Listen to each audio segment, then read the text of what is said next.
pembahasan. Yang pertama ada sikap konsumen. 1. Pengertian dari sikap konsumen. Sikap atau attitude konsumen adalah faktor yang berpengaruh dalam keputusan konsumen, karena konsep sikap yang berkaitan dengan konsep kepercayaan atau belief dan perilaku behavior. Sikap merupakan ungkapan perasaan konsumen tentang suatu objek dalam menyukai suatu objek, atau dapat merupakan kepercayaan konsumen terhadap berbagai manfaat dari suatu produk. Kepercayaan konsumen adalah pengetahuan konsumen terhadap suatu objek, atribut, atau manfaatnya, di mana kepercayaan bersama sikap dan perilaku berkaitan dengan atribut produk. Yang kedua yaitu komponen sikap konsumen. Sikap ini terdiri dari 3 komponen utama, yaitu 1. Komponen kognitif. Komponen kognitif adalah pengetahuan dan persepsi yang diperoleh berdasarkan kombinasi pengalaman langsung dengan objek, sikap, dan informasi yang berkaitan dari berbagai sumber. Yang kedua ada komponen afektif, merupakan emosi atau perasaan konsumen mengenai produk atau merek tertentu. Yang ketiga ada komponen konektif, berhubungan dengan kemungkinan atau kecenderungan bahwa individu akan melakukan tindakan khusus atau berperilaku dengan cara tertentu terhadap objek sikap tertentu. Selanjutnya yaitu sifat-sifat dari sikap komponen. Yang pertama ada budget allocation, pengalokasian budget. Pilihan konsumen terhadap suatu barang dipengaruhi oleh cara bagaimana membelanjakan atau menyimpan dana yang tersedia, kapan waktu yang tepat untuk membelanjakan uang, dan apakah perlu melakukan pinjaman untuk melakukan pembelian. Yang kedua ada project purchase or not, membeli produk atau tidak. Ya, perilaku pembelian yang menggambarkan pilihan yang dibuat oleh konsumen berkenaan dengan tiap kategori produk atau jasa itu tersendiri. Yang ketiga ada store patronage, pemilihan tempat untuk mendapatkan produk. Perilaku pembelian berdasarkan pilihan konsumen berdasarkan tempat atau di mana konsumen akan melaksanakan pembelian produk atau jasa tersebut.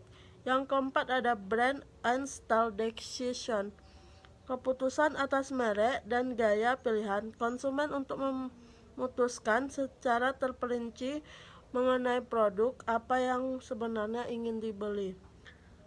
Dan selanjutnya penggunaan multi-attributes attitudes model untuk memahami sikap konsumen. Yang pertama ada the attribute tower object model, atau digunakan khususnya menilai sikap konsumen terhadap suatu kategori produk atau merek spesifik. Hal ini untuk menilai fungsi kehadiran dan evaluasi terhadap sesuatu. Yang kedua ada the attitude tower behavior model, yaitu lebih digunakan untuk menilai tanggapan konsumen melalui tingkah laku beberapa sikap terhadap objek. Yang ketiga ada theory of resolution action model. Ini menurut teori ini, pengukuran sikap yang tepat seharusnya didasarkan pada tindakan pembelian atau penggunaan merek produk, bukan pada merek itu sendiri. Tindakan pembelian dan mengkonsumsi produk pada akhirnya akan menentukan tingkat kepuasan. Baiklah, hanya itu yang dapat saya sampaikan, dan materi selanjutnya akan dibahas oleh Ahmad Robert Joko Purnama, dan saya kembalikan kepada moderator. Bismillahirrahmanirrahim. Baiklah, saya akan melanjutkan presentasi dari teman saya, yaitu poin kelima, pentingnya filing dalam memahami sikap konsumen. Seseorang tidak dilahirkan dengan sikap dan pandangan, melainkan sikap tersebut terbentuk sepanjang perkembangannya, di mana dalam interaksi sosialnya, individu bereaksi membentuk pola sikap tertentu terhadap berbagai objek psikologis yang dihadapinya. London dan Bitta tahun 1984 menuliskan bahwa sumber pembentuk sikap ada 4, yakni pengalaman pribadi, interaksi dengan orang lain atau kelompok, pengaruh dan media, massa, dan pengaruh dari figur yang dianggap penting. Baiklah, masuk poin ke-6, pengguna sikap dan maksud untuk memperkirakan perilaku konsumen. Warner dan Prefleur Azwar tahun 1995 mengungkapkan 3 postulate guna mengidentifikasikan 3 pandangan mengenai hubungan sikap dan perilaku, yaitu postulate of consistent, postulate of independent, dan postulate of contingent consistent. Berikut ini penjelasan tentang ketiga postulate tersebut. Yang pertama atau yang A, postulate konsisten mengatakan bahwa sikap verbal memberi petunjuk yang cukup akurat yang memprediksi apa yang akan dilakukan seseorang bila dihadapkan pada suatu objek sikap. Jadi postulate ini mengasumsikan adanya hubungan langsung antara sikap dan perilaku. Yang B atau yang kedua, postulate variasi independen. Postulate ini mengatakan bahwa mengetahui sikap tidak berarti dapat memprediksi perilaku karena sikap dan perilaku merupakan dua dimensi dalam diri individu yang berdiri sendiri. Yang ketiga atau yang C, postulate konsisten, kontingensi, menyatakan bahwa hubungan sikap dan perilaku sangatlah dibentuk oleh faktor-faktor situasional tertentu.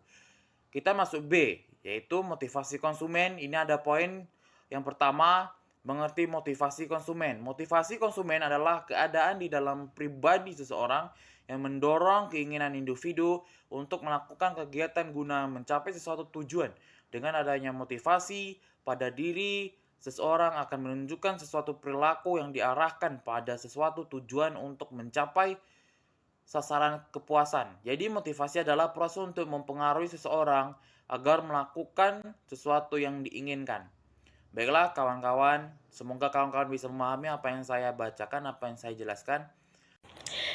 Baiklah, saya Amrina Saputri akan menjelaskan materi selanjutnya, yaitu tentang dinamika proses motivasi. Dinamika proses motivasi meliputi beberapa hal. Yang pertama, tujuan.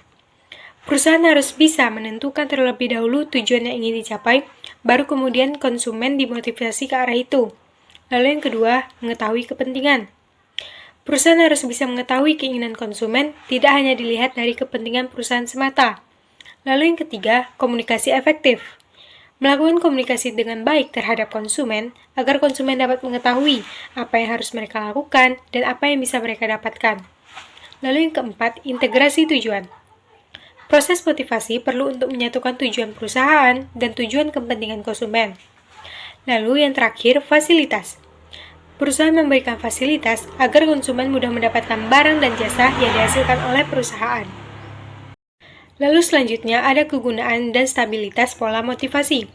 Menurut Kate dan Newstrom, ada 4 macam pola motivasi yang sangat penting.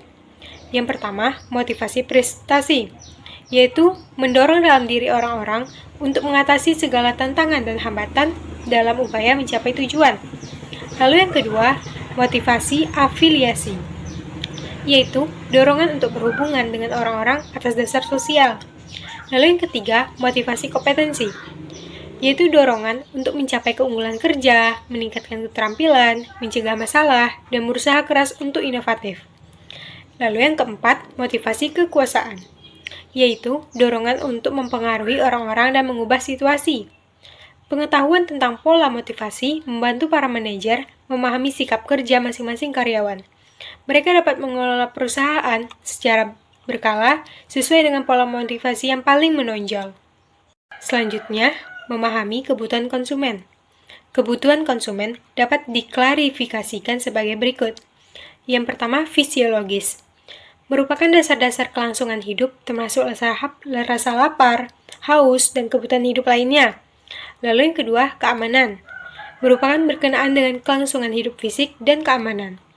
Lalu ketiga, afiliasi dan pemilikan. Merupakan kebutuhan untuk diterima oleh orang lain menjadi orang penting bagi mereka. Lalu yang keempat, prestasi. Merupakan keinginan dasar akan keberhasilan dalam memenuhi tujuan pribadi. Lalu yang kelima, kesukaan. Merupakan keinginan untuk mendapatkan kendali atas nasib sendiri dan juga nasib orang lain. Lalu yang keenam, ekspresi diri. Merupakan kebutuhan mengembangkan kebebasan dalam ekspresi diri dipandang penting oleh orang lain. Lalu yang ketujuh, urutan dan pengertian. Merupakan keinginan untuk mencapai aktualisasi diri melalui pengetahuan, pengertian, sistematika, dan pembangunan sistem lain.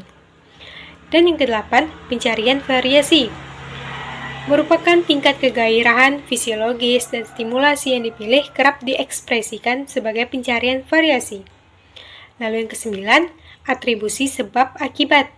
Merupakan estimasi atau atribusi sebab akibat dari kejadian atau tindakan. Lalu, materi yang terakhir adalah konsep diri. Yang pertama, pengertian konsep diri. Konsep diri adalah semua ide, pikiran, kepercayaan, dan pendirian yang diketahui individu tentang dirinya atau mempengaruhi individu dalam berhubungan dengan orang lain. Lalu yang kedua, faktor-faktor yang mempengaruhi konsep diri. Yang pertama, faktor teori perkembangan. Konsep diri belum ada waktu lahir, kemudian berkembang secara bertahap sejak lahir, seperti mulai mengenal dan membedakan dirinya dengan orang lain. Lalu yang teori yang kedua, yaitu significant other, yaitu orang yang terpenting atau yang terdekat. Jadi, di mana konsep diri dipelajari melalui kontak dan pengalaman dengan orang lain. Belajar diri sendiri melalui cermin orang lain, yaitu dengan cara pandangan diri, merupakan interpretasi diri pandangan orang lain terhadap diri. Lalu, teori yang terakhir, self-perception, yaitu persepsi diri sendiri. Jadi, persepsi individu terhadap diri sendiri dan penilaiannya, serta persepsi individu terhadap pengalamannya akan situasi tertentu. Baiklah, itu tadi penjelasan dari kelompok kami. Apabila ada yang salah, mohon dimaafkan. Wassalamualaikum warahmatullahi wabarakatuh.